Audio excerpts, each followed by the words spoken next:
अस्सलाम वालेकुम। हेल्थ 21 के साथ मैं हूँ मुनीबा गुल बाजवा। हेल्थ 21 का जो प्रोग्राम है वो ख़ास तौर पे doctor Isa laboratories and diagnostic centre के ताउन से पेश किया जाता है और उसका मकसद ये है कि अगर आपको कोई यहाँ जो मौजूद डिस्कस होते हैं उनकी इन्फॉर्मेशन आप तक पहुँच सके, और अगर आपको कोई ऐसी बीमारी है जिसके हम आपको इन्फॉर्मेशन दे रहे हैं तो आपको मदद हासिल हो सके उसके इलाज के सिलसिले में। आज जिस मौजू पे हम बात करेंगे वो है dental implant for tooth replacement, और मेरे साथ स्टूडियो में मौजूद है डॉक्टर साकिब मिन्हास, डेंटिस्ट हैं, कंसल्टेंट हैं, उनको प्रोग्राम में खुशामदीद कहते हैं। अस्सलाम वालेकुम डॉक्टर साहब। जी वालेकुम अस्सलाम, शुक्रिया बहुत। डॉक्टर साहब, जैसे कि मैंने मौजू बताया कि dental implant for tooth replacement, basically ये है क्या? टूथ रिप्लेसमेंट क्या है? देखिए, दुनिया में इस वक्त दांतों की रिप्लेसमेंट या दांतों को लगाने के लिए जो सबसे लेटेस्ट टेक्निक इस्तेमाल की जा रही है, जिसको लोग पसंद भी कर रहे हैं, वो है dental implants. Dental implants screw like structures होते हैं। ये बेसिकली बायोकम्पैटिबल अलॉयज़ होते हैं। इसमें ख़ास करके टाइटेनियम और अल्मोनियम और वेनेडियम मौजूद होते हैं, और ये ऐसे स्क्रूज होते हैं जिनको बॉडी एक्सेप्ट कर लेती है। जैसे कि दीगर ऑर्थोपेडिक रीजंस की वजह से, हड्डियों के और मामलात में किसी का एक्सीडेंट हो जाए या किसी और वजह से भी घुटने तब्दील करने पड़े या कूल्हा तब्दील करना पड़े या जबड़े में प्लेटिंग करनी पड़े या सर में प्लेटिंग करनी पड़े, ये सब के सब अपनी जगह इम्प्लांट्स हैं। तो बहुत अरसे से इम्प्लांट्स मुख्तलिफ नौइयत के बॉडी में इस्तेमाल होते थे।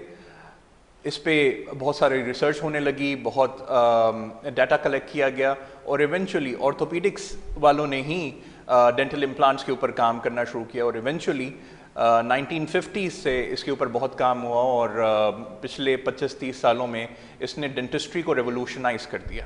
अच्छा, इससे पहले किस तरीके से जो थे वो दांत रिप्लेस किए जाते थे या दांत लगाए जाते थे? अगर कोई एक्सीडेंट का पेशेंट है या डायबिटिक का पेशेंट है, उसके दांत अगर गिर गए हो तो? आम तौर पे लोग वाकिफ़ हैं बतीसी से, जी जी, जो कि रिमूवेबल होते हैं, और ये मरीज़ों के लिए एक परेशानी का बाइस होते हैं कि उनको मुंह में लगाएं, कोई खांसी या छींक आने की सूरत में वो निकल जाएं और स्टेबल नहीं रहते। तो डेंचर्स और उसके बाद ब्रिजेस में भी एक नुकसान ये है कि अगर एक दांत नहीं है किसी शख्स का, तो पड़ोस के दोनों दांतों को सहारे के लिए इस्तेमाल करना पड़ता है, और एक पुल, एक ब्रिज सा बनाना पड़ता है। एक की जगह 3 दांत बनाए जाते हैं। ठीक है। तो कॉस्ट कमोबेश वही आ जाती है जो कि इम्प्लांट्स या एक अच्छे डेंटिस्ट इम्प्लांट की या ब्रिज की चार्ज करते हैं, और वो मज़ा नहीं है। इम्प्लांट का फ़ायदा ये है कि एक दांत निकलेगा तो उसकी जगह एक ही स्क्रू लग जाएगा जो दांत की जड़ की तरह बिहेव करेगा, और उसके ऊपर क्राउन हो जाएगा, जो कि एक पूरे दांत की तरह आपको मदद करेगा, फील देगा। खाने पीने में आपको वही लुक एंड फील आ जाएगी। So this is the good point about implant. ठीक है। अच्छा, मुझे ये भी बताइएगा कि जो इम्प्लांट होते हैं उसके आपने कुछ सिनेरियोज बताए, थोड़ा हमको डिटेल में नाजरीन को बताने के लिए कि कौन कौन से ऐसे सिनेरियोज हैं। जैसे डायबिटिक पेशेंट्स हैं, उनका अक्सर हम देखते हैं, सुनते हैं, हमारे फैमिलीज़ में भी हैं जिनके दांत गिर जाते हैं, या एक्सीडेंट आपने बताया। जी बिल्कुल सही कह रही हैं। इसके अलावा कौन सी ऐसी जो कि एक्सीडेंट्स हैं या ऐसी बीमारियाँ हैं जिसमें दांत गिर जाते हैं? जी बिल्कुल, आप सही कह रही हैं कि जो इम्प्लांट्स हैं वो बेसिकली टूथ रिप्लेसमेंट का एक ज़रिया है, दांत बनवाने या दांत लगाने का एक ज़रिया है। तो पहले हमें ये जानना चाहिए, लोगों के जहनों में ये बात क्लियर करनी ज़रूरी है कि किस किस वजह से दांत जा सकते हैं। आम तौर पे बहुत कॉमन है कि अनकंट्रोल्ड डायबिटीज़ के जो पेशेंट्स होते हैं, ज़ियाबतीस के या शुगर के वो मरीज़ जिनकी शुगर कंट्रोल नहीं रहती, उनके बग़ैर किसी वजह के आहिस्ता आहिस्ता उनको ऐसे लगता है कि उनके दांत जा रहे हैं। तो ऐसे लोग भी अगर कंट्रोल डायबिटिक्स हैं तो उनको भी हम इम्प्लांट्स दे सकते हैं। कई बार ऐसे भी होता है कि कुछ लोगों के दांत किसी एक्सीडेंट की वजह से चले जाते हैं, या हाइजीन अच्छी ना रखने की वजह से, दांतों की सफाई म्यारी ना होने के बायस उनके दांतों में खोड़ खड्डे और कैविटीज़ होती हैं, और इवेंचुअली लोग इसको डिले करते हैं, और बहुत डिले करने के बायस उन दांतों को भी निकालना पड़ता है। तो इन दांतों की रिप्लेसमेंट के लिए भी इम्प्लांट्स किए जा सकते हैं। तो there can be numerous reasons for tooth loss and tooth replacement, and one of the best ways to do it is dental implants. Dental implants. अच्छा, मुझे ये भी बताइएगा कि कितना जो एक टाइम ड्यूरेशन है, जैसे हमने पहले शुरू में बात की 32 की कि वो आप डेली बेसिस पे निकालते हैं, फिर रखते हैं, उसे पानी में रखना पड़ता है, फिर उसकी सफाई का ख्याल रखना पड़ता है। अब टूथ इम्प्लांट ये है कि वो परमानेंट एक सोल्यूशन आपके पास आ जाता है कि मुँह में दांत है, तो कितना अरसे तक वो सर्वाइव करता है मुँह में? देखिए, इम्प्लांट्स यूजुअली जो हैं वो फॉर लाइफ होते हैं। अल्लाह ताला ने भी जो हमें दांत दिए हैं ना, वो फॉर लाइफ दिए हैं। It's all about maintenance. अगर हम अपनी बॉडी की और अपने दांतों की अच्छी मेंटेनेंस करें, अच्छी केयर करें, तो वो ज़्यादा अरसे तक वायबल रह सकती हैं। मैं दो बातें कहता हूँ कि इंसान एक मशीन है, और इस मशीन के लिए सबसे अहम चीज़ जो है वो एक्सरसाइज है, और दूसरी जो अहम चीज़ है जो कि लोग पहली समझते हैं वो है अच्छी ग़िज़ा। अच्छी ग़िज़ा के साथ साथ अगर आप एक्सरसाइज को अपनी ज़िंदगी में ले आएँ तो ये बहुत बहुत आपकी लाइफ को और हेल्थ को और आपकी बॉडी की हेल्थ को बढ़ा देगी। नाउ जो डेंटल हेल्थ है, इसको अच्छा रखने के लिए और इसको बढ़ाने के लिए इन दोनों चीज़ों के साथ बहुत ज़रूरी है कि आप डेंटल हाइजीन को कायम रखें। मुआयना कराएं हर 3 महीने में, ये भी नहीं कर सकते हैं तो दांतों की सफाई कराएं 6 महीने में, ये भी नहीं कर सकते तो कोशिश करके हर साल में एक दफ़ा मुआयना कराएं और एक दफ़ा दांतों की सफाई तो ज़रूर कराएं। इससे ज़्यादा लेट करने पे दांतों की ख़राबी बढ़ेगी और टूथ लॉस आसानी से होगा। अच्छा, एक मिथ है, मैं चाहूँगी क्योंकि आपने अभी बात की तो उसको भी एडजस्ट कर ले। अक्सर लोगों के दिमाग में ये चीज़ होती है कि बार बार दांतों की अगर सफाई करवाते हैं तो उससे दांत कमज़ोर हो जाते हैं, इसमें कितनी सच्चाई है? नहीं, ऐसा बिल्कुल भी नहीं है। अमूमन होता ये कि लोग बहुत अरसे वेट करते हैं। हमारे यहाँ लोग जब तक प्रॉब्लम बिल्कुल इस जगह ना पहुँच जाए, इस नहज पे नहीं पहुँच जाए कि उसका ट्रीटमेंट दांत निकलने पे ही हो जाए, लोग मेंटेनेंस के आदी या कायल नहीं है। मैं यही बात पिछली बात में भी यही बात कर रहा था कि लोगों को इस बात पे आदी होना पड़ेगा, इस बात पे कायल होना पड़ेगा कि वो कुछ नहीं तो साल में एक दफ़ा ज़रूर किसी अच्छे डेंटिस्ट को मुआयना कराएं, ताकि उनको ये पता चले कि उनके दांतों में क्या छोटी बड़ी ख़राबी है और उसका बर वक्त इलाज हो जाए। जितना वक्त से इलाज हो जाएगा उतना कम इलाज होगा और उतना उनके लिए कॉस्ट इफेक्टिव भी हो सकता है। अच्छा, मुझे डिफरेंस के हवाले से बताइएगा कि हम उन जो कि एक बड़ा पुराना तरीका है, कन्वेंशनल तरीका है कि हम 32 लगाते हैं और अब हम टूथ इम्प्लांट की बात करते हैं, तो ये कितना कॉस्ट इफेक्टिव है? देखिए, अगर हम किसी एक दांत की बात करें ना तो हम प्राइस रेंज में बात कर लेते हैं।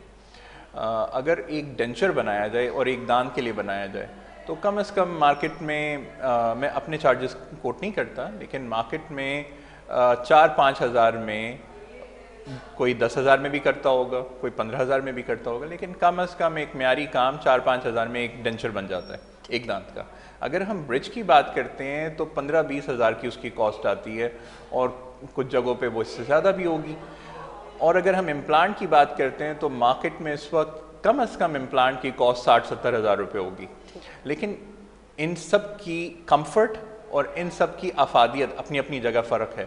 डेंचर बार बार निकालना पड़ेगा, लगाना पड़ेगा, साफ़ करना पड़ेगा, उन लोगों के लिए ज़्यादा परेशानी का बायस है जो कि ज़्यादा बूढ़े हैं, जो कि आसानी से, जिनकी डेक्सटरिटी अच्छी नहीं है, वो आसानी से चीज़ को अपनी जगह रख नहीं सकते, निकाल नहीं सकते, उनकी याददाश्त का भी मसला है।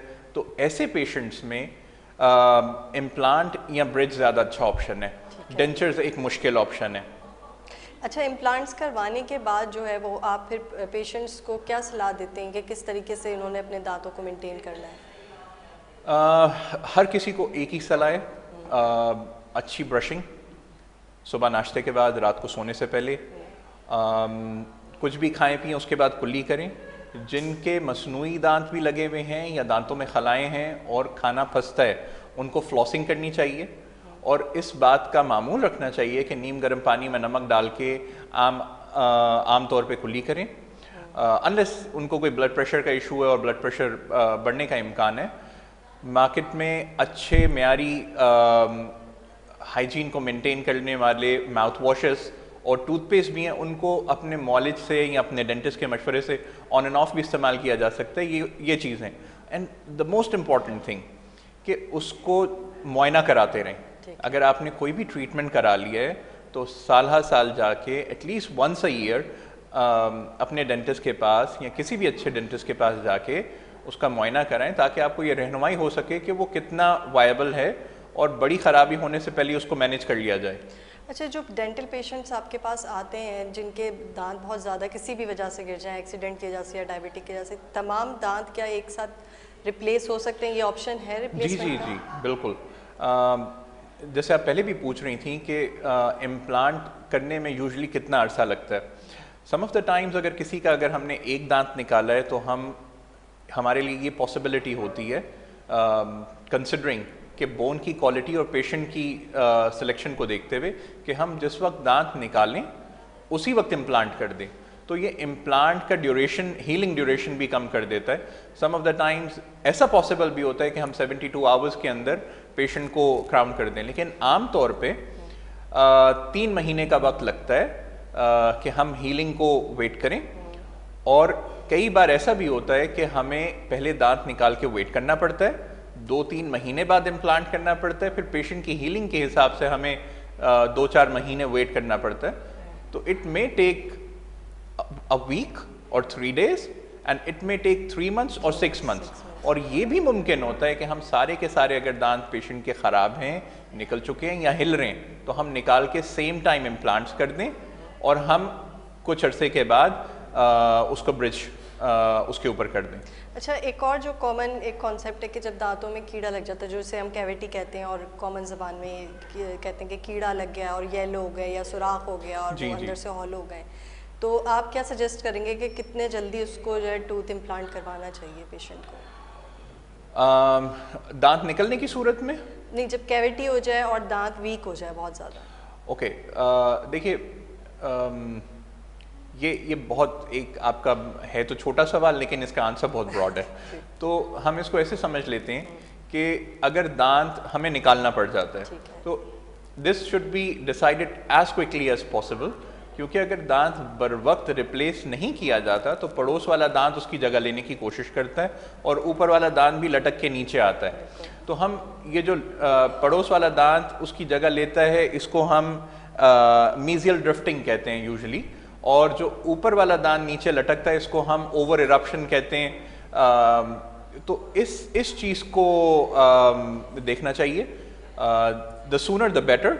यूजुअली 1-2 साल के अंदर वो जगह आहिस्ता आहिस्ता काफ़ी हद तक कम हो जाती है। So it should be quick with in 2-3 months if delayed. मुझे ये भी पूछना था कि जो दांतों के इम्प्लांट्स के अलावा जो पहले बत्तीसी के जो एक दूसरे दांत लगते हैं जो कि डायबिटिक पेशेंट के या हमने एक्सीडेंट पेशेंट के देखे हैं, और उसके बाद हम ये न्यू एक टेक्नोलॉजी देख रहे हैं। आपने तो बताया 1950s से हम इस पे काम कर रहे हैं इम्प्लांट के ऊपर, लेकिन इतनी अवेयरनेस नहीं है इसके ऊपर। तो वो पेशेंट जो कि यूज़ कर रहे हैं ऑलरेडी वो वाले दांत जो कि एक तरह से फेक दांत हैं या जो हम बत्तीसी में लगाते हैं, और ये वाले दांत जो इम्प्लांट वाले हैं, तो इससे इनको कितना फ़ायदा होगा कि वो जो एक उतारना निकालने की जो हैज़र्ड है उससे भी बच सकें और उसके क्लीनेस की वजह से भी कि कितना क्लीन इसको और हाइजीन रख सकते हैं? ओके, देखिए पहली बात तो ये अहम है कि हर इंसान का जिस तरह के बाईपास पॉसिबल नहीं होता, उसी तरह हर इंसान का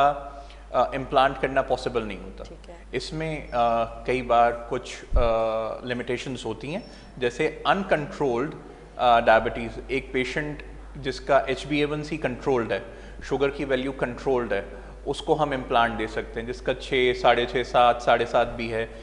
ऐसा पेशेंट जो बहुत ज़्यादा टोबैको यूज़ करता है, च्यूएबल फॉर्म में या स्मोक्ड फॉर्म में, तो इन दोनों सूरतों में भी हमारे लिए इम्प्लांट के फेलियर के चांसेस अमूमन बहुत हाई होते हैं। कुछ पेशेंट्स में सक्सेसफुल होते हैं, लेकिन उनके अपनी हेल्थ के स्टेटस और बाकी सारी इतनी अच्छी होती हैं, उनकी डाइट और हाइजीन इतनी अच्छी होती है कि उसमें पॉसिबल होता है।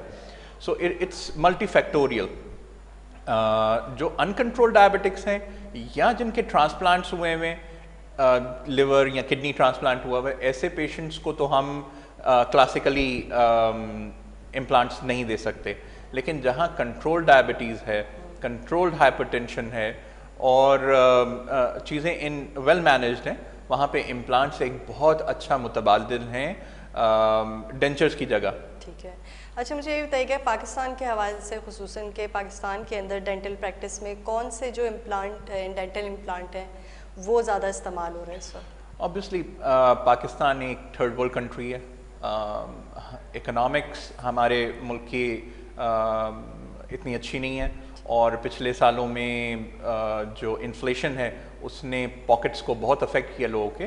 तो यूजुअली लोग जो हैं मुतबादिल ऑप्शंस में जाते हैं, जो कि कोरियन इम्प्लांट्स पे या टर्किश इम्प्लांट्स के ऊपर हमारे यहाँ लोग जाना चाहते हैं, जो कि कॉस्ट इफेक्टिव होते हैं।